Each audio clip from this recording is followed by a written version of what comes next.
Vaqif Xaçaturyanı azadlıq, Ələsgər Məmmədliyə həbs. Eləmi? Azərbaycan dövlətinin, Azərbaycan iqtidarının, Yeni Azərbaycan Partiyasının humanizm prinsipi, ədalət anlayışı sən deməklə bura qədər imiş. Mənim bu danışdıqlarım yanlış anlaşılmasın. Təbii ki, mən Azərbaycan və Ermənistan arasında hər hansısa bağlanacaq sülh müqaviləsinə tərəfdarıyam. Təbii ki, nə vaxtsa, necəsə onsuz da bu müharibə bitməlidir. Biz bəşəriyyət tarixi boyu bir-birimizlə müharibə edən deyilik. Bizim insanlarımız niyə dünyasını dəyişsinlər? Azərbaycanlılar öz artıq haqq zəfərini əldə etdi. Biz dövlət olaraq, xalq olaraq qələbəmizi qazandıq və təbii ki, bundan sonraki proseslərdə biz sülh tərəfdarıyıq.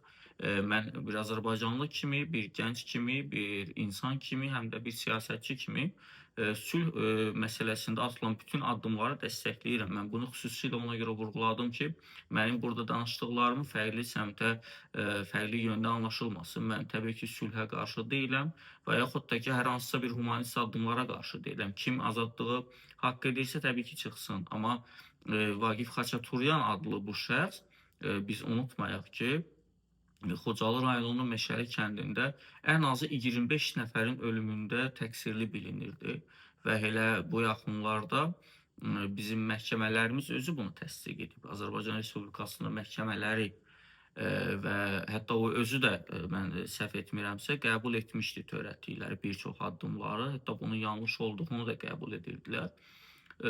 Amma siz baxın ki, bu insan Ermənistana təhvil verilir və bu və onunla yanaşı bir sıra insanlar ola bilər ki, gələcək perspektivdə daha çox insan azadlığa çıxsın. Mən təkrar edirəm, mən buna qarşı deyiləm. Azərbaycan hökuməti bəlkə də sülh məsələsi ilə bağlı hər hansısa bir addımlar atmağa çalışır. Mən bunu belə anlayıram bir gənc siyasətçi kimi. Ona görə də bu addımları mən normal qarşılayıram, anlayışla qarşılayıram. Amma mənim anlayışla qarşılamadığım Azərbaycanda bugün 400-ə yaxın siyasi məhbusun olmasıdır. Mən məsələn Ələsgər Məmmədlinin həbsdə olmasını ona görə xüsusi vurğuladım ki, burada mən fərdlərə ayırmaq istəmirəm, bütün siyasi məhbuslara aiddir bu.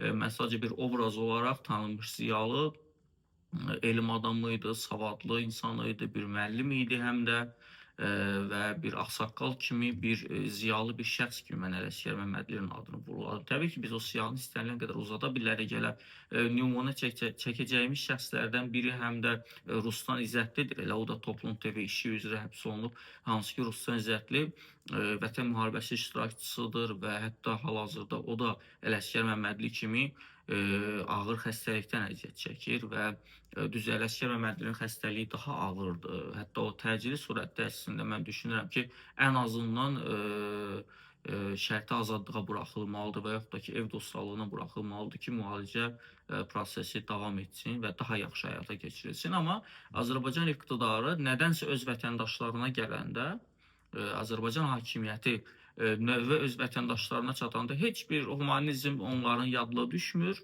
heç bir humanist addım tərəfdarı kimi görünmürlər.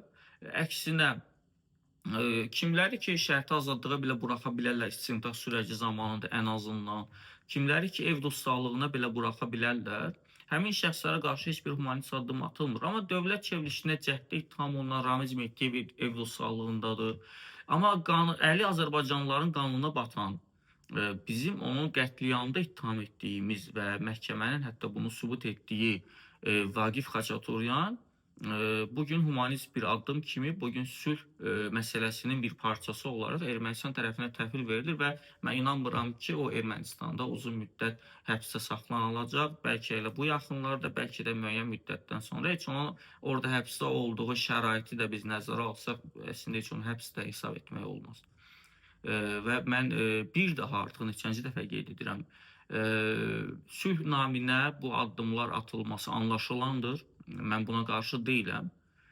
Mənim qarşı olduğum məsələ bugün Ələsgər Məmmədli kimi ziyalıların, Ruslan İzzətli kimi özünü müharibə iştirakçısı kimi yox, özünü həm də bir siyasi ictimai xadim kimi bu ölkədə tanınmış bir insanın hal-hazırda da həbsdə olmasıdır və müxtəlif ittihamlarla fərq etməz. Tutaq ki, lap sizin irəli sürdüyünüz ittihamlar doğrudursa, mən bunun doğruluğuna şübhə ilə yanaşıram. Hər halda bu da mənim şəxsi fikrimdir. Mən inanmıram ki, Azərbaycan məhkəmələrində göstərilən bütün ittihamlar həqiqətən də olduğu kimidir. Və lap mən məsələn deyirəm, tutaq ki, sizin səsləndirdiyiniz ittihamlar Toplum TV işi üzrə və yaxud da ki, digər vətəndaş cəmiyyətinin nümayəndələrinin həbs olunduğu işi üzrə haqlıdır və yaxud da ki, həqiqətən də bu ittihamlar olub. Amma bu ittihamlar insan öldürməkdən daha ciddi ittihamlar deyil, daha ağır ittihamlar deyil. Çirkli pulların yuyulması, qaçaqmalçılıq falan filan və siyahını bir qədər də necəsə bəzəyiblər, uzadıblar. Bu ittihamlar, göstərilən ittihamlar, çirkli pulların yuyulması, maliyyə pozuntuları, vergidən yayınma maddələri və s. Bunlar nə dövlət çevrilişinə cəhddir, nə də ki, burada hər hansısa bir insanın həyatına, onun sağlamlığına ziyan törədəcək nəsə bir əməl yoxdur bu ittihamlarda. Yəni sizin göstərdiyiniz ittihamlarda. Əksinə insanlar pul qazanıblar. Əgər sizin bir daha təkrar edirəm, sizin səsləndiyiniz ittihamlara istinad etsək və onu əlimizdə bayraq götürsək, insanlar pul qazanıblar, yaxşı eləyiblər belə də ki, və vergidən yayınıblar. Burada pis nə iş var ki? Bu həmin o Toplum TV işi üzrə hal-hazırda həbsdə olanlardan 2 nəfəri ümumiyyətlə çox gəncdir. Ramin Babayev, mən soyadları səhv xatırlamıramsa, bir də İlkin Əmrahov. İkisi də çox gəncdir. Birinin 28 yaşı, digərinin isə heç bəlkə də 25 yaşı belə yoxdur. Və həmin o gənc nə qədər vergidən yayına bilər ki, neçə il müddətində orada fəaliyyət göstəri bilər ki, məhkəmədə hətta göstərilirdi ki, 2014-cü ildən bəri İlkin Əmrahov bu proseslərin içindədir. Halbuki 2014-cü ildə adlı çəkilən şəxs ümumiyyətlə orta məktəb şagirdi idi. Yəni orta məktəb necə ki mətni kopyalayıblar, köçürüblər olduğu kimi və ortaya belə bir gülünc fakt çıxmışdı məhkəmədə. Bu həmin o səsləndirilən ittihamların nə qədər əsassız olduğunu bir daha göstərir. Ümumiyyətlə Azərbaycanda artıq bu siyasi məhbus məsələsi, mən xatırlamıram artıq neçənci dəfədir bu haqda danışıram. Bəlkə də ona yaxın artıq bu haqda videolar çəkmişəm və yaxud da ki, müxtəlif videolarda mən bu məsələyə toxunmuşam.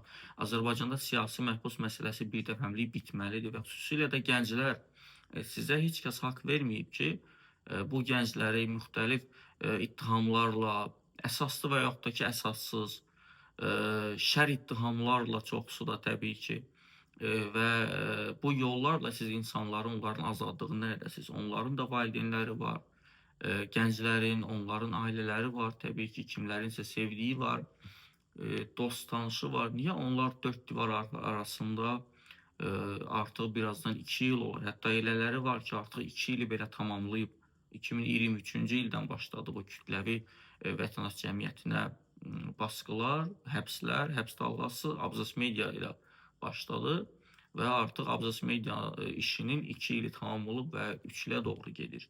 Və əksəriyyət də gənc insanlardır və bu gənc insanların hərəsinin ömründən sizin ən azı 5 il, 6 il alıb 4 divar arasında onları keçirməyə məcbur etmək, bunu heç nə əvəz etmir. Sizin illər sonra Azərbaycanın bir dövlət olaraq artıq dəyişmiş bir dövlət olaraq, struktur olaraq, siyasi sistem olaraq dəyişsə də, inkişaf etmiş olsa da, daha demokratik olsa da, daha seçki institutu əsaslı bir dövlət qursaq da, həmin insanlara maliyyə kompensasiyası ödəsək belə bu onların itirdiyi o 5-6 ilə gəlib çatmayacaq. Bu onların itirdiyi 5-6 ili əvəzləməyəcək. Çünki insan ömründən gedir, bu gənclərin həyatından gedir, bu gənclərin günlərindən gedir və onların o qədər də günahı yoxdur ki, mən demək istəmirəm, indi onların heç bir günahı yoxdur. Amma onların o qədər də bir günahı yoxdur ki, onlar bugün həbsdə qala-qala biz Vaqif Xaçaturyan kimilərinə humanizm prinsiplərini əsas götürüb onları təhvil verək. Əgər Vaqif Xaçaturyana humanizm varsa, Ələsgər Məmmədliyə də həmin humanizm olmalıdır, Ruslan İzzətliyə də həmin humanizm olmalıdır, Afiyəddinə də həmin humanizm olmalıdır və digərlərinə, mən indi kimlərin adını çəkib, kimlərin adını çəkməsəm, ümid edirəm ki, incilik olmayacaq, çünki 400-ə yaxın siyasi məhbus var. Say yetərincə çoxdur, say həddindən artıq çoxdur və bu artıq utanc vericidir. Azərbaycanda siyasi məhbus problemi bir dəfəmlik həll olunmalıdır.